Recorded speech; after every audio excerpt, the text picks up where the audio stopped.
जैसा अभी पहले कहा, नारा तो लगाना पड़ेगा, लगाएंगे ना? बोलो भारत माता की। इधर से आवाज नहीं।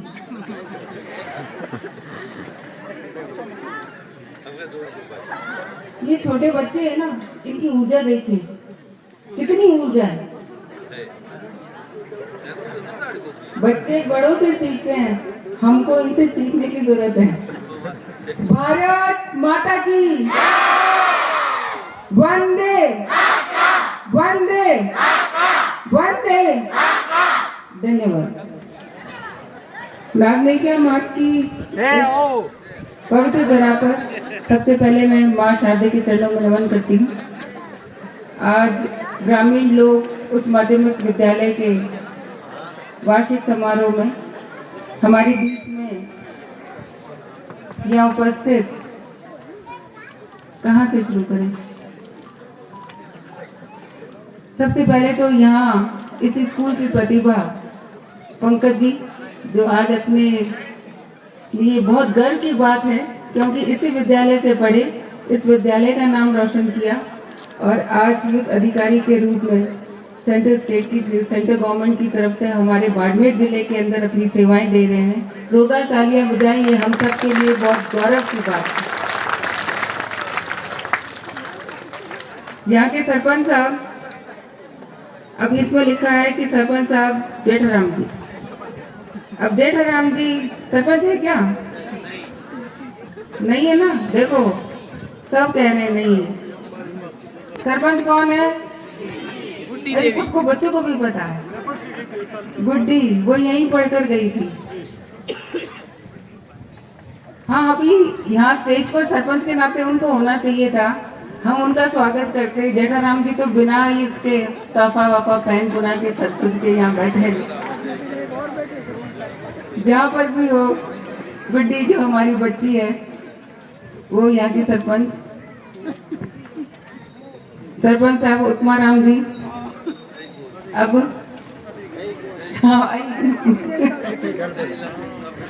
घनी तोड़ है।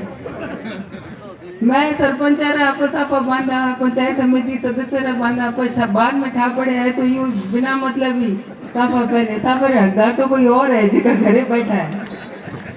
मैं सबको कहती हूँ उनको लाना चाहिए, मंच पे लाना चाहिए, क्योंकि जनता ने जिनको चुना है, जैसा अभी का विश्वास जताया है, तो उनको मंच पर लाना चाहिए। तो आगे से ये तय करें कि जो हमारी महिला शक्ति, नारी शक्ति है, उनको भी इस मंच पे बराबर का स्थान मिले।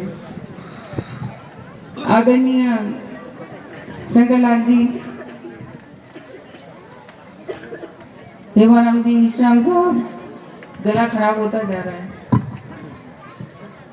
नगराम जी, पुरखाराम जी, शिवलाल जी, रमेश जी गोलिया साहब, गंगाराम जी खदाव साहब, हमारे सबके सम्मानीय आदरणीय, और सोनाराम जी जाट साहब सामने बैठे हैं। काफ़ी इनको कहा, लेकिन शायद बलवंत जी वकील साहब का असर आया हुआ है कि मंच पे आने की बजाय वो सामने ही बैठे रहते हैं। आप पक्के शिष्य हैं उनके। जियाराम जी, भोजाराम जी मेघवाल साहब, जगदीश जी सोलंकी साहब, अभी जैसा कहा सरस्वती वंदना थी, वो आपकी ही पोती है दिया। मैं आपको बहुत बधाई देती हूँ, क्योंकि बहुत ही शानदार उस बच्ची ने यहाँ सरस्वती वंदना की, और बिल्कुल भाव के साथ, आत्मविश्वास के साथ। तो आपको बहुत बहुत बधाई देती हूँ, और उस बच्ची को भी बहुत बहुत शुभकामनाएं और बधाई देती हूँ। सुरेंद्र सिंह जी, और कोई नाम रह गए हैं तो मैं माफ़ी चाहूँगी, भोजराम जी का नाम ले लिया। इस संस्था के डायरेक्टर मेन तो वही हैं जिनकी वजह से ये कार्यक्रम चल रहा है। देवाराम जी जाखड़ साहब, प्रिंसिपल रघुनाथ जी, और श्रवण जी सोलंकी जो इसका मंच का संचालन कर रहे हैं। यहाँ सभी शिक्षकगण, पधारे हुए सभी अतिथिगण और माताएं बहनें आई हैं। अच्छी बातें कम संख्या में है, लेकिन जितनी आई है उनको भी धन्यवाद है। और प्यारे विद्यार्थी, एक बार बताना अभी क्या कहा था आदर्श जी ने, कौन सा नारा लगवाया था? कोई बता पाएगा बच्चों? कोई बता पाएगा कौन सा नारा था? ये बच्चे भूल गए हैं। कोई एक बच्चा बताएगा? हाँ बताओ। गुड, तालियां बजाओ। आज आदर्श जी की मेहनत सफल हुई, क्योंकि इतने बच्चों में से अगर एक या दो बच्चे को भी याद रहता है तो कहीं से शुरुआत तो हुई। ये 2 बच्चे 100 बच्चों को सिखाएंगे, 200 बच्चों को सिखाएंगे। तो ताली बजाओ उस बच्ची के लिए जिसने ये याद रखा। अपनी जो कवास है वहां पर जैसा बताया कि आपने जब स्कूल की शुरुआत की लेकिन बीच में बाढ़ आ गई, लेकिन आपने हिम्मत नहीं हारी। एक टेंट से शुरुआत की। टेंट से शुरुआत करते हुए आपने स्कूल को आज इस पायदान पर लाकर खड़ा किया। इस स्कूल के शिक्षकों को धन्यवाद, आपको धन्यवाद। क्योंकि देखिए, चुनौतियां तो सबके जीवन में आती हैं।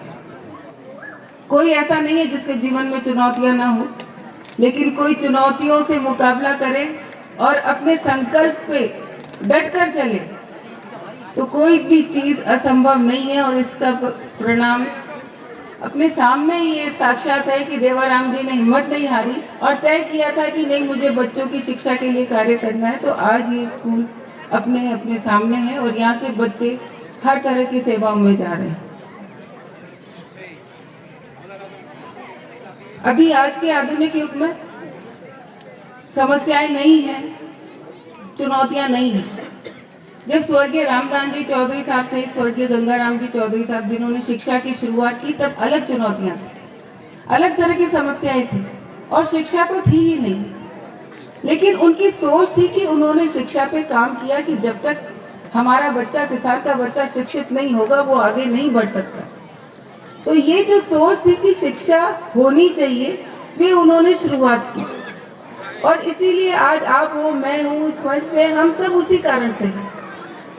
लेकिन आज की चुनौतियां दूसरी है, आज का संघर्ष दूसरा है। टेक्नोलॉजी बढ़ गई। आने वाले समय के अंदर, अभी अगर 30 साल पहले की बात करें तो मोबाइल कहाँ होता था? मोबाइल होता नहीं था। घर पे लैंडलाइन होता था, उससे बात करते थे। और जितने जरूरत की बात होती थी, काम की बात होती थी, सिर्फ उतनी बात होती थी। हर किसी के घर में फोन होता नहीं था। अब टेक्नोलॉजी बढ़ गई, मोबाइल आ गया। आज हर एक के हाथ में फोन है, बच्चियों के हाथ में